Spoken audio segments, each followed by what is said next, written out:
आंध्र प्रदेश के अल्लूरू सीतारामा राजू जिले के घने जंगल में उस पर ड्रोन एआई से नजर रखी जा रही थी। उसके हर मूवमेंट पर एआई इंटेलिजेंस एक्टिव हो रहा था। जैसे ही हिड़मा उड़ीसा से आंध्रा के इलाके में पहुंचा, स्पेशल फोर्स हिड़मा को अपने बिछाए जाल में फांस लिया और हिड़मा मारा गया।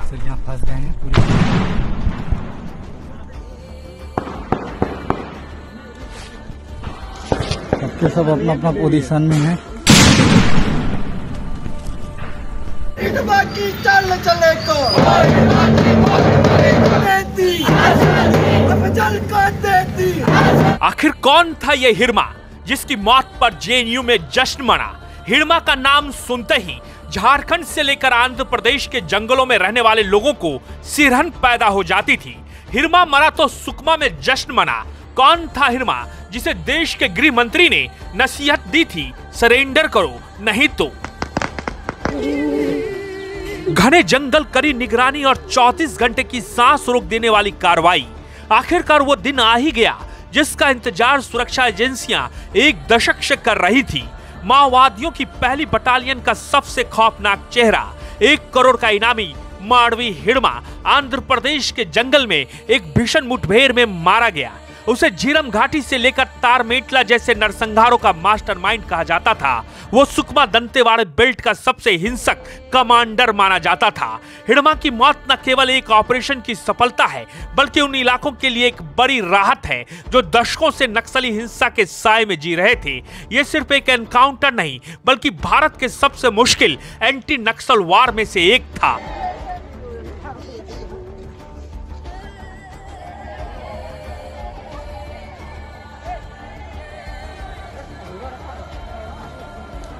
हिड़मा महज 5वीं कक्षा तक पढ़ा था। उसका कद 5 फुट 5 इंच था। वो 20 बड़े नक्सली हमलों का मास्टरमाइंड था। 51 वर्षीय हिड़मा नक्सलियों के सबसे खतरनाक चेहरों में से एक था। रिपोर्ट्स के मुताबिक हिड़मा महज 16 साल की उम्र में नक्सली संगठन में शामिल हुआ था। वो गोंड समाज से ताल्लुक रखता था और माओवादी गतिविधियों में आने से पहले ही उसकी शादी हो चुकी थी। दुबले पतले पर बेहद फुर्तीले और तेज दिमाग वाले हिड़मा को संगठन ने जल्दी ही अपना लिया। वो चीजों को तेजी से सीखता था और जल्दी ही नक्सली नेताओं का भरोसामंद चेहरा बन गया। नक्सलियों के पास अपना एजुकेशन और कल्चरल कमिटी सिस्टम होता है, जहां नए भर्ती युवाओं को पढ़ाया जाता है, गाना बजाना सिखाया जाता है और संगठन की वैचारिक ट्रेनिंग दी जाती है। हिड़मा भी इस प्रक्रिया से गुजरा था। कमांडरों ने उसे सरकारी तंत्र के खिलाफ भड़काया और समय के साथ उसका ब्रेन वॉश इतना गहरा हुआ कि वो बेहद हिंसक और निर्दयी नेता के रूप में उभर कर सामने आया। हिड़मा की बटालियन दक्षिण बस्तर, सुकमा, बीजापुर और दंतेवाड़ा में सक्रिय थी। ये इलाका कभी माओवादी हिंसा का सबसे बड़ा केंद्र रहा था।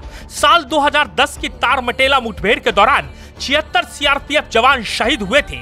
उस खौफनाक घटना से लेकर झीरम घाटी कांड तक लगभग हर बड़े नक्सली हमले में उसका हाथ रहा है। पुलिस का कहना है कि वो लगभग हर बड़े ऑपरेशन को खुद लीड करता था और जंगल के हर रास्ते पर उसकी पकड़ बेहद मजबूत थी। कुख्यात हिड़मा की तलाश आसान नहीं थी। सुरक्षा बलों ने छत्तीसगढ़, उड़ीसा और आंध्र प्रदेश की सीमा से लगे 125 से ज्यादा गांव की थर्मल और टेक्निकल मैपिंग कराई। बीजापुर सुकमा बॉर्डर उसका मूल इलाका माना जाता था।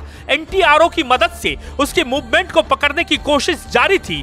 सुरक्षा एजेंसियां मान रही थी कि हिड़मा का खात्मा छत्तीसगढ़ में नक्सलिज्म को निर्णायक झटका देगा। मंगलवार सुबह जिस मुठभेड़ में हिड़मा ढेर हुआ, वो कई दिनों की खुफिया निगरानी का नतीजा था। आंध्र प्रदेश पुलिस ने लगातार साइलेंट मूवमेंट और इंटेलिजेंस की मदद से उसकी लोकेशन ट्रैक की। इस एनकाउंटर में उसकी पत्नी मदकम राजे और 4 अन्य नक्सली भी मारे गए। यह ऑपरेशन बेहद रणनीतिक तरीके से प्लान किया गया था।